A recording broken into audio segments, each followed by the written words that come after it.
Hi everyone, David from LendPower here. Welcome to another episode of Invest Power series today. I want you to think about 10, 15 or even 20 years ahead of you when you're about to retire. What sort of income stream are you going to have at that time? Because it's actually very dangerous to survive just on a single income.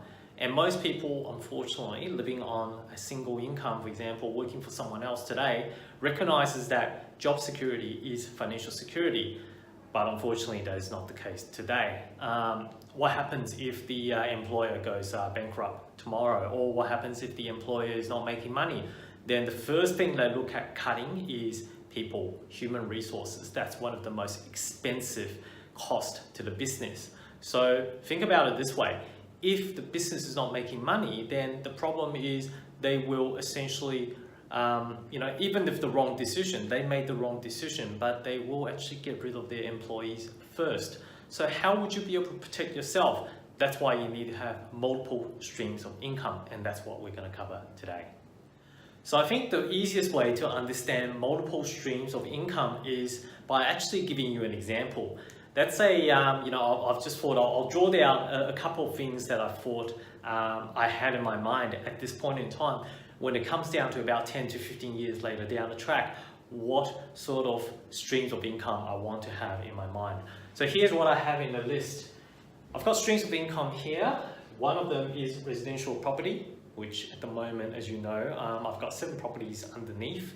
And that's definitely going to be one stream of rental income, as well as the capital growth that I'm paying on. So that rental income as I retire, potentially sell down the property or sell down half the portfolio and then pay off the other half portfolio in terms of the debt. Then I can rely on the rental income as one stream of income through resi property. Okay, so that's one stream. Now, the second stream I have in my mind, and this is what I had, is later down the track, I will be looking at commercial property. Commercial properties are traditionally more cash flow based, so they give you a lot better rental return in that perspective. Not necessarily growth, but if you're thinking about good rental returns, such as a net yield of potentially 8% to even 10%, depending on what sort of commercial property you buy and where they are and what your tenant type is. That kind of net rental yield is something that residential property unfortunately cannot match. And in that sense, commercial property definitely has its place as part of your asset base, providing you that stream of income. So I would say that it's worthwhile considering commercial properties. The issue with commercial property is the outlay is usually very high. So you can only borrow up to about 70% LVR, loan to value ratio maximum, for commercial property, and that's up to 70%. In other words, you'll be liable for paying up to about 30% of the actual initial outlay. And most of the commercial properties are relatively risky from the perspective, risky in the sense that the tenant usually signs a lease of 3 to 5 years, etc. So, but as soon as the tenant moves out, there could potentially be a prolonged period of vacancy, which means your cash flow is going to be impacted severely. So something to think about in that sense. Commercial property is good cash flow, however, at the same time, it could be risky if you're not sure what you're doing. And then later on, we would have look at shares too. Share has always been one of the investment assets that I've been looking at getting into, but the problem with shares, and I wouldn't say it's a problem, I guess, in terms of priority, residential property, for it to grow, does take a while, especially using the buy and hold strategy. And that's why I decided to actually start with residential property and then later on the track, look at investing into shares. Shares is a good way of investing in basically you're buying a portion of the company. And in terms of the company that you think is going to make you good money and good return, and also you get the dividends as part of the yearly return. As the company makes money as well, you get the dividends. So that is another stream of good cash flow, especially with a good company that you research in the back end and you believe that it has great potential to grow. And who knows, you might be buying into the likes of Amazon or Apple tomorrow. So then in that case, you would be, it's something that you can also hold long term, and it also provides you that return as a cash flow through dividends in order to support your retirement lifestyle. And then the fourth one is what I'm currently working on at the moment, growing the business. Business is something that I can control, and I have a control in terms of the outcome. So as a business owner myself, I am essentially solely reliable in terms of how the business performance is.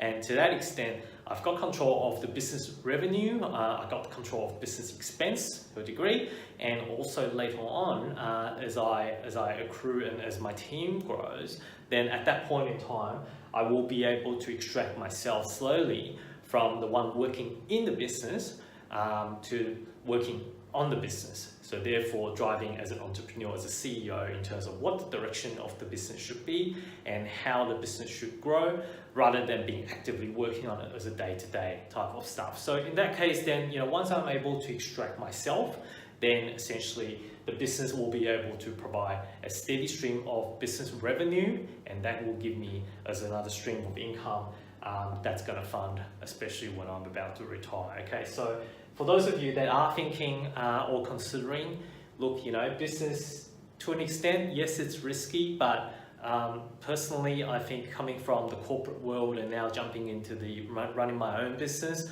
I would say the job security is nowhere near as the financial security that is maybe in the past 30 or 40 years, especially with businesses and things changing so quickly and so rapidly in these days. You would rather be having control of your own vessel and determine how you want to achieve your own financial security than relying on someone else providing that financial security. Because the reality is there is no certainty in any jobs today. So just keep that in mind. And not everyone wants to build a business. I totally understand that. And that's why I thought, if you're looking at residential property, commercial property, shares, these are all fantastic asset classes that you can get into that's going to build your financial nest egg. Okay, so definitely have a look at those. Okay, last but not least, we've still got some other asset classes such as bonds or LICs and ETFs. So these are all different type of asset classes that allows you to put money into the asset and then get some sort of return, cash flow return that's going to be able to sustain your future lifestyle. So as you can see that from all these things that I have, and this is what I had in my mind at the moment, is that I'm trying to not to actually swap my time, trade my time for money.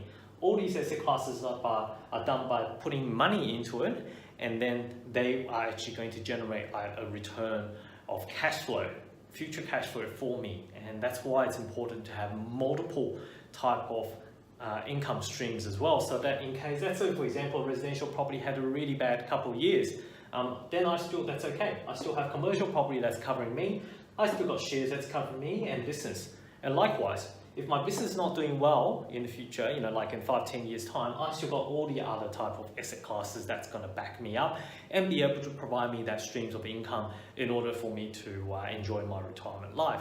So that is the whole idea of having multiple streams of income.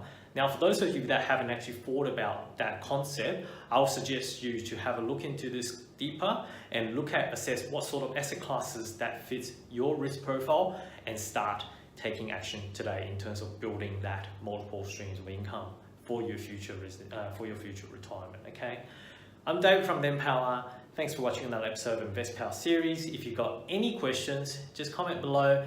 Otherwise, I will see you in next week's Invest Power episode.